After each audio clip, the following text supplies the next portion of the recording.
అందరికీ నమస్కారం. ఈరోజైతే మనం 'సాక్షి', 'ఈనాడు', 'ఆంధ్రజ్యోతి' యొక్క పూర్తి వాస్తవాలు, అవాస్తవాలైతే తెలుసుకుందాం. అదేవిధంగా ఈ వీడియో చూసే ముందైతే మీరు ఛానెల్ అయితే సబ్స్క్రైబ్ చేసుకోండి. అదేవిధంగా లైక్ చేయండి. లైక్ చేయడం వల్ల ఇన్ఫర్మేషన్ మనం చాలా మందికి రీచ్ అయ్యే వాళ్ళం అవుతాం. ఇంకా లేట్ చేయకుండా వీడియోలోకెళ్ళిపోదాం. ఫ్రెండ్స్ 'సాక్షి' ఛానెల్ అయితే ఫస్ట్‌గా 'మండలిలో మంటలు' అని చెప్పేసి ఇక్కడైతే రాయడం జరిగింది. సోషల్ మీడియా యాక్టివిస్టులు అక్రమ అరెస్టులపై వైఎస్ఆర్‌సీపీ వాయిదా తీర్మానం తిరస్కరించిన చైర్మన్. చర్చకు ప్రతిపక్ష ఎమ్మెల్సీలు ఉడుంపట్టు. పోడియం వద్ద నిరసన న్యాయం కావాలి, ప్రజాస్వామ్యాన్ని పరిరక్షించాలంటూ నినాదాలు. చట్టాన్ని చేతిలోకి తీసుకొని పలువురు యువకులను అన్యాయంగా అరెస్ట్ చేస్తున్నారు. దీనిపై సభలో చర్చ జరగాలని డిమాండ్ చేసిన మండలిలో ప్రతిపక్ష నేత బొత్స అదేవిధంగా కొద్దిసేపు స్తంభించిన కార్యకలాపాలు సభ వాయిదా. అంతకుముందు బడ్జెట్‌పై చర్చను అడ్డుకున్న మంత్రులు. పోలీసులపై తమ బండారం బయటపడుతుందని అడుగడుగునా ఆటంకాలు సృష్టిస్తున్న సూపర్ సిక్స్ పథకాలు కేటాయింపుపై నిలదీసిన వైఎస్ఆర్‌సీపీ. బడ్జెట్‌పై చర్చ పక్కదోవ. అధికార పార్టీ సభ్యుల తీరు మారకపోవడంతో సభ వాయిదా. తిరిగి సభ ప్రారంభమైన తర్వాత కూడా అదే వైఖరి కొనసాగింపు. రికార్డులోని లేని అంశాలు, వ్యక్తుల పేరు లోకేష్ ప్రస్తావించడంపై బొత్స అభ్యంతరం. డీఎస్సీ జాప్యంపై పీడీఎఫ్ ఎమ్మెల్సీ వాయిదా తీర్మానం సైతం తిరస్కరణ. అదేవిధంగా గందరగోళం మధ్య సభను రేపటికి వాయిదా వేసిన చైర్మన్. అదేవిధంగా డిసెంబర్ నుంచి రాజధాని పనులు 5 ఏళ్లలో 30,00,000 కోట్ల పెట్టుబడులు లక్ష్యం. తద్వారా 20,00,000 మందికి ఉద్యోగాలు కల్పిస్తాం. 88,000 కోట్ల విదేశీ పెట్టుబడులను రాబడతాం. అసెంబ్లీలో సీఎం చంద్రబాబు నాయుడు.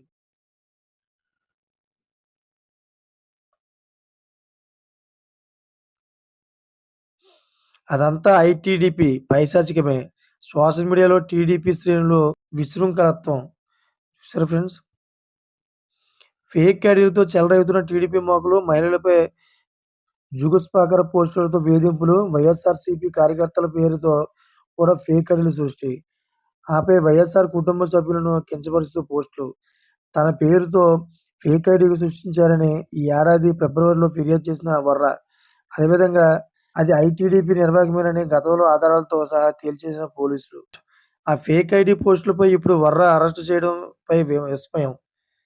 అదేవిధంగా వర్ర రవీంద్రారెడ్డి పేరుతో జుగుప్సాకరంగా పోస్టులు పెట్టిన ఐటీడీపీ కార్యకర్తలను ఫిబ్రవరిలో అరెస్ట్ చేసిన పోలీసులు. బాధితుడిని నిందితుడిగా మార్చే టీడీపీ పెద్దల కుట్రలను కాకిలు పత్తాసు. ఎంపీ అవినాష్ రెడ్డిని అక్రమ కేసులో ఇరికించే కుట్రలో భాగమే. కొనసాగుతున్న ఫిర్యాదుల పరంపర. సినీ నటుడి పోసానిపై పదుల సంఖ్యలో ఫిర్యాదులు. ఇద్దరు పోలీస్ మీడియా యాక్టివిస్టులు అరెస్టులు. అదేవిధంగా మరో ఇద్దరిని జైలుకి తరలించిన పోలీసులు. సజ్జల భార్గవతో సహా ముగ్గురిపై ఎస్సీ, ఎస్టీ అట్రాసిటీ కేసు.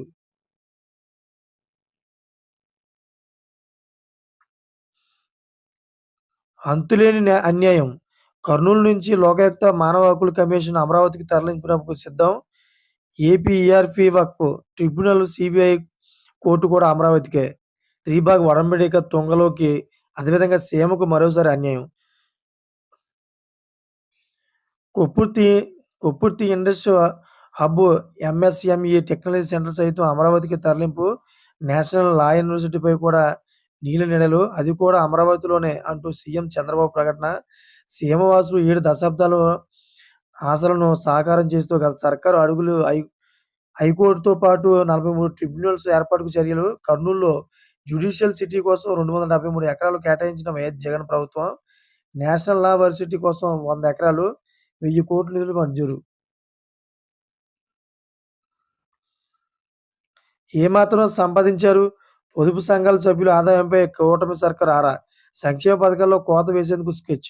కుటుంబం సంస్థ సమాచారం ఇవ్వాలని ఆదేశాలు. ఇల్లు, కారు, బైక్, టీవీ, మొబైల్ ఫోన్లు తదితర అన్ని వివరాల సేకరణ. ఎంత మొత్తం డిజిటల్ లావాదేవీలు చేశారో చెప్పాల్సిందే. స్వయం ఉపాధి ఉంటే వచ్చే ఆదాయం జీఎస్టీ నంబర్ వెల్లడించాలి.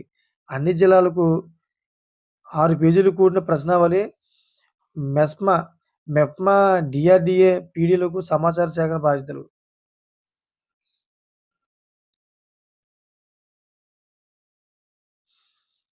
యనమల మాటలన్నీ అబద్ధాలే. బడ్జెట్‌లో ₹6.46 లక్షల అప్పు అని ఉంటే 14 లక్షల కోట్లని ఎలా చెప్తారు? బడ్జెట్ పత్రాల్లో ఆయా బడ్జెట్ పత్రాలు ఆయనకు అర్థం కాలేదా? సూపర్ సిక్స్ అమలు లేనట్టే. బడ్జెట్ ప్రవేశపెట్టిన తీరే అందుకని నిదర్శనం. మాజీ మంత్రి కాకాని గోవర్ధనరెడ్డి.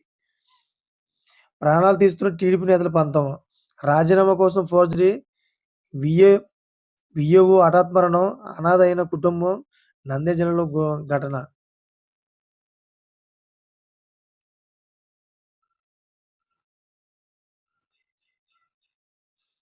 చూసారు ఫ్రెండ్స్, ఇదైతే సాక్షిలో వచ్చిన న్యూస్ అయితే ఈ రోజుది.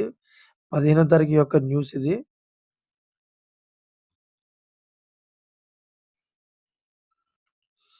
వైఎస్ఆర్‌సీపీ నేతకు వైఎస్ జగన్ పరామర్శ. పల్నాడు జిల్లాలో జూలకల్లో టీడీపీ గూండాల దాడిలో గాయపడిన నర్రెడ్డి నర్రెడ్డి లక్ష్మణరెడ్డిని వైఎస్ఆర్‌సీపీ అధ్యక్షుడు, మాజీ సీఎం వైఎస్ జగన్ పరామర్శించారు. అదేవిధంగా లక్ష్మారెడ్డికి ఫోన్ చేసి ఆరోగ్య పరిస్థితిని, దాడి వివరాలను తెలుసుకున్నారు.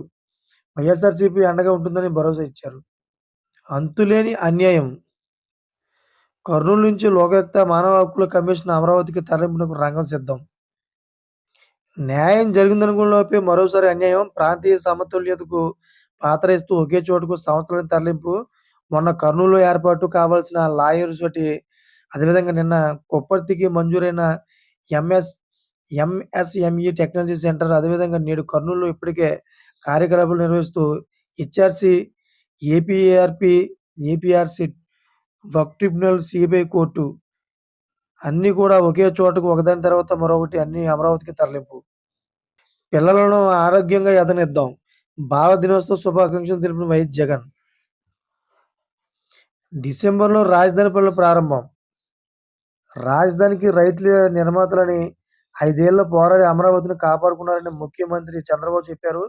డిసెంబరు తొలివారం నుంచి రాజధానిలో పనులు ప్రారంభిస్తామన్నారు. కేంద్ర ప్రభుత్వం 15,000 కోట్లు సమకూర్చుతుందని, దీంతో మౌలిక సదుపాయాల పనులు చేపడితే భూములిచ్చిన రైతులు బాగుపడతారన్నారు. ఇప్పటికే విశాఖలో ఎన్టీపీసీ, ఏపీ జెన్కో భాగస్వామ్యంలో గ్రీన్ ఎనర్జీ ప్రాజెక్టులను ఈ నెల 29న ప్రధాని మోడీ శంకుస్థాపన చేయనున్నట్లు తెలిపారు. శాసనసభలో గురువారం పరిశ్రమలు, ఇంధన శాఖల మంత్రులు, పారిశ్రామిక పాలసీలు 4.0ను సభలో ప్రవేశపెట్టారు. ఇంక ఈనాడు పేపర్‌కెళ్ళిపోతే గనక, ఈనాడు పేపర్‌లో అయితే ప్రతిపక్ష హోదా రాలేదని సభకు రానంటారా? ఆ హోదా కావాలని శాసిస్తారా? అది ప్రజలు ఇచ్చే స్థానం. చరిత్రలో ఎక్కడైనా ఇలా చూసామా? జగన్ తీరును నిలదీసిన సీఎం చంద్రబాబు. ఉపసభాపతిగా రఘురామ ఎన్నిక, సభాధ్యక్ష స్థానంలో కూర్చోబెట్టిన సభాపతి, ముఖ్యమంత్రి, డిప్యూటీ సీఎం తదితరులు.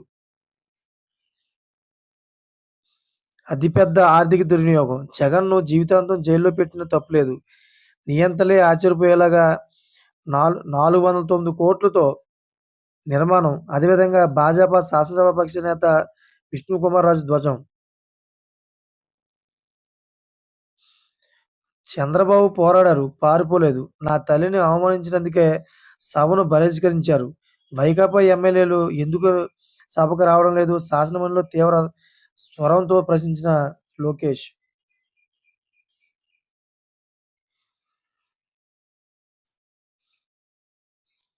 డొల్ల కంపెనీలతో దోచేసిన సంజయ్.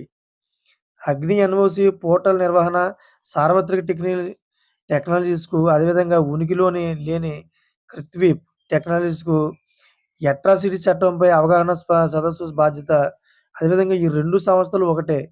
ఒప్పందం చేసుకున్న వారంలోనే 1,00,00,000 పైగా బిల్లులు చెల్లింపు. వైకాపా ప్రభుత్వం అరాచకాలకు కొమ్ము కాసిన సీనియర్ ఐపీఎస్ అధికారి ఎన్. సంజయ్ అక్రమాలకు తవ్వే కొద్దీ బయటపడుతున్నాయి. గతంలో అగ్నిమాపక డైరెక్టర్ జనరల్‌గా, సీఐడీ విభాపతిగా పనిచేసిన ఆయన అధికారిక హోదాని దుర్వినియోగం చేసినట్లు దోపిడీ పాల్పడ్డారు.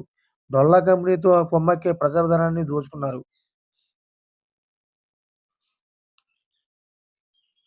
ఉద్దేశపూర్వకంగానే నిప్పు పెట్టారు. మదనపల్లి సబ్ కలెక్టర్ ఈ ఏడాది జూలై 21న ఉద్దేశపూర్వకంగానే అగ్ని రాజేశారని, రికార్డులను తగలబెట్టడం ద్వారా భూ అక్రమాల సాక్ష్యాధారాలన్నీ కూడా ధ్వంసం చేసేందుకు ఈ దురాఘాతానికి పాల్పడ్డారని ప్రాథమిక విచారణలో వెల్లడైంది. ఇంజిన్ ఆయిల్ కొనుగోలు చేసి అక్కడ నిల్వ చేశారని తేలింది. 30 లక్షల కోట్లు పెట్టుబడిలో 20 లక్షల మందికి ఉపాధి.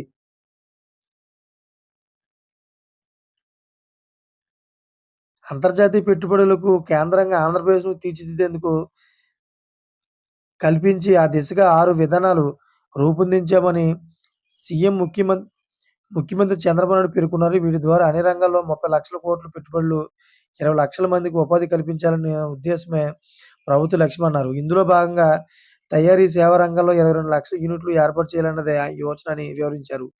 ఇప్పటికే వాటి ఫలితాలు మొదలయ్యాయని, అదేవిధంగా ఈ నెల 29న విశాఖలోని పూడిమడకలో ఎన్‌టీపీసీ అదేవిధంగా గ్రీన్‌కో ప్రాజెక్టుకు ప్రధాని మోడీ ఆధ్వర్యంలో శంకుస్థాపన చేయబోతున్నామని వెల్లడించారు.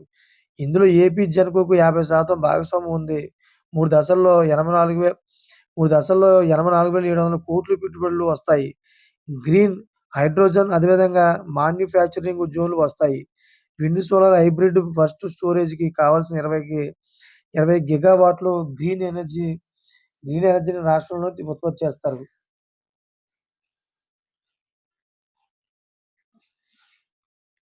చూసారా ఫ్రెండ్స్ ఈ విధంగా అయితే సాక్షి అండ్ చూసారా ఫ్రెండ్స్ ఈ విధంగా అయితే సాక్షి అండ్ ఈనాడు పేపర్ యొక్క న్యూస్ అయితే ఉంది. ఫ్రెండ్స్ ఇటువంటి లేటెస్ట్ అప్డేట్స్ కోసం ఛానెల్ సబ్స్క్రైబ్ చేసుకోండి. గంట పైన ఆన్‌లో పెట్టుకోండి. Thank for watching friends.